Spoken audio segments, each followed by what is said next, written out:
Coucou tout le monde, j'espère que vous allez bien. Je suis ravie de vous retrouver aujourd'hui pour commencer une série de vidéos pour vous apprendre le tricot.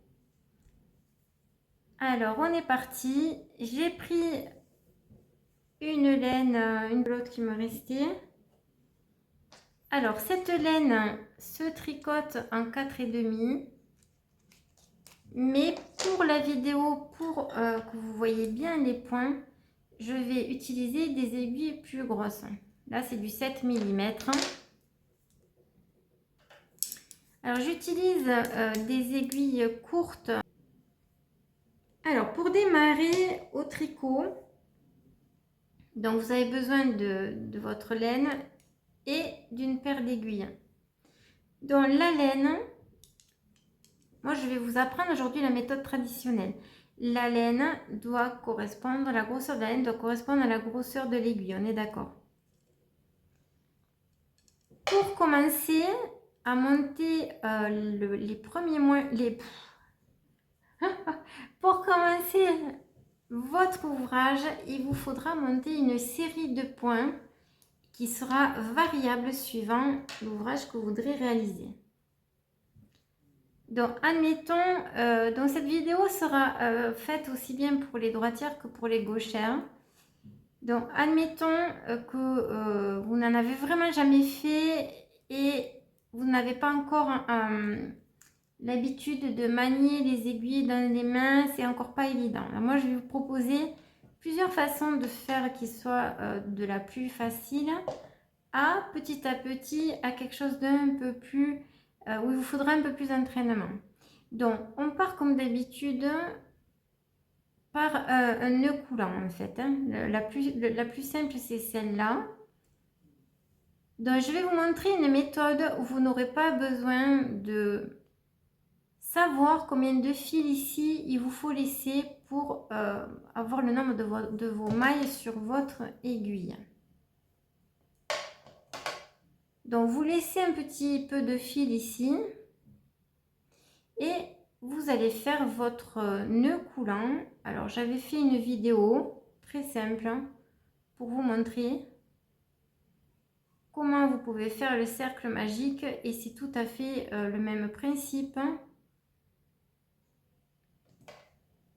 Donc là, j'ai fait comme si j'allais faire un nœud, sauf que je ne le termine pas et je vais serrer sur mon aiguille. Voilà. Alors, si vous souhaitez vraiment commencer un ouvrage de suite avec cette méthode, je vous invite toujours à faire ici, là j'ai fait un premier nœud coulant. On va essayer quand même de ne pas trop le serrer pour pas que ce soit difficile pour vous de rentrer l'aiguille. On va en faire un deuxième pour que l'ouvrage ne se défasse pas en cours de route ou au lavage.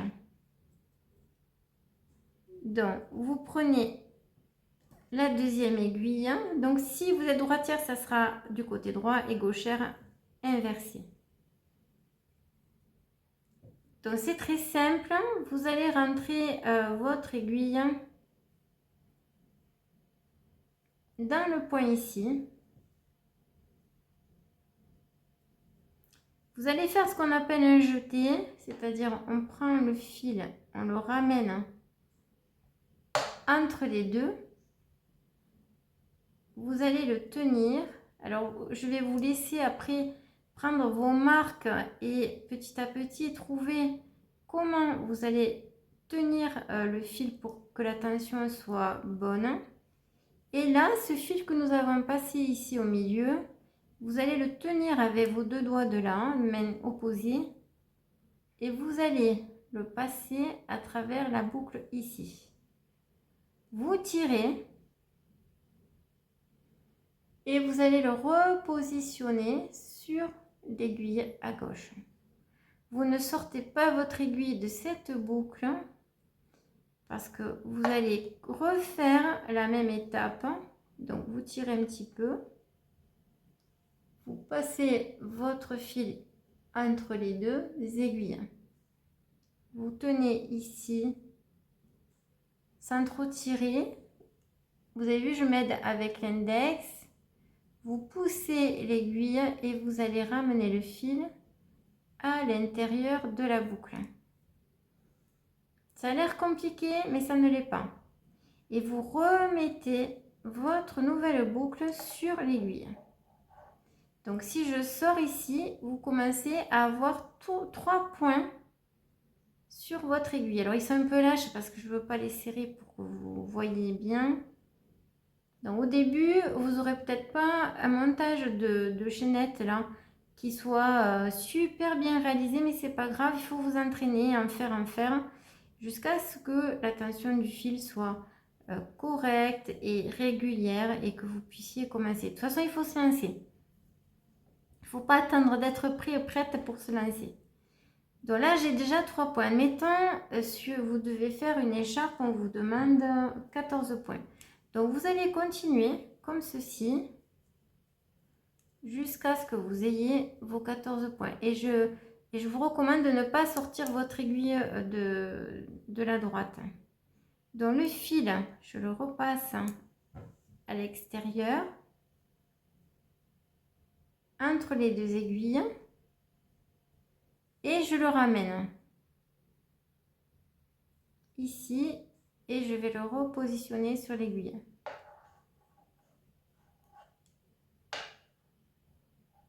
De nouveau, un jeté, je le passe à travers de la boucle vers moi et je le remets.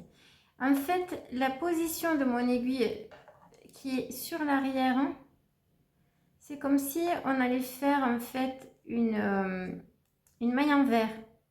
Parce qu'ici, je suis en maille endroit et là, derrière, je suis en maille envers.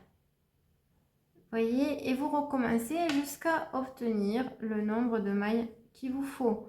Là, si c'est un peu lâche, c'est pas grave, vous le positionnez sur l'aiguille et vous tirez jusqu'à ce que votre maille soit bien positionnée. Et vous continuez comme ceci. Alors, tout doucement, à votre rythme. Le tout, c'est d'arriver à faire votre première série de points qui va vous permettre de débuter n'importe quel ouvrage. C'est comme si au crochet, vous faites votre chaînette de maille en l'air. C'est la même chose. Donc cette méthode, elle est vraiment super pour plusieurs raisons. D'une, vous n'avez pas besoin de savoir combien de fils vous devez laisser ici. Parce que ça, au début, c'est compliqué. C'est soit on en met trop, soit on n'en met pas assez. Et là, il faut tout redéfaire et tout refaire.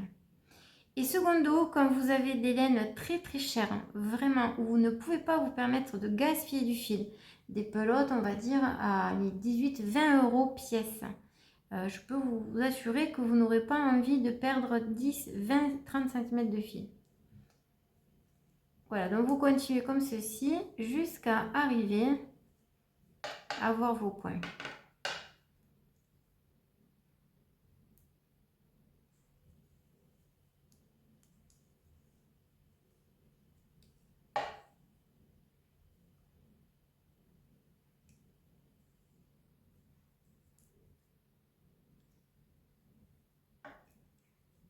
Alors là, j'en ai 2, 4, 6, 8, 10, 11. Je vais en faire encore un et 12.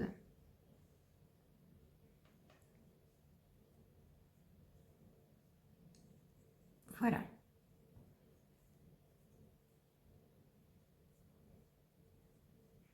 Mes points de base sont enfin montés sur mon aiguille. Il ne me reste plus maintenant qu'à faire ma série de points. Un deuxième petit tips, quand vous tricotez et que vous voulez savoir si vous êtes sur l'endroit ou sur l'envers de votre travail. Alors pour le savoir, c'est hyper facile, je vais vous donner une astuce.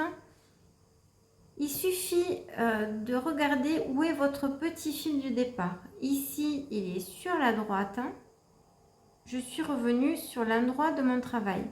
Si par hasard, vous avez ce petit fil de départ à gauche, vous êtes sur l'envers de votre travail. Ça, c'est important à savoir parce que quand vous allez devoir coudre, si c'est un pull, n'importe quelque chose, il faut absolument que vous sachiez de quel côté vous êtes Et si vous faites un point basique avec un fil comme ça, il y a de fortes chances pour que vous n'arriviez plus à savoir de quel côté est votre endroit et votre envers.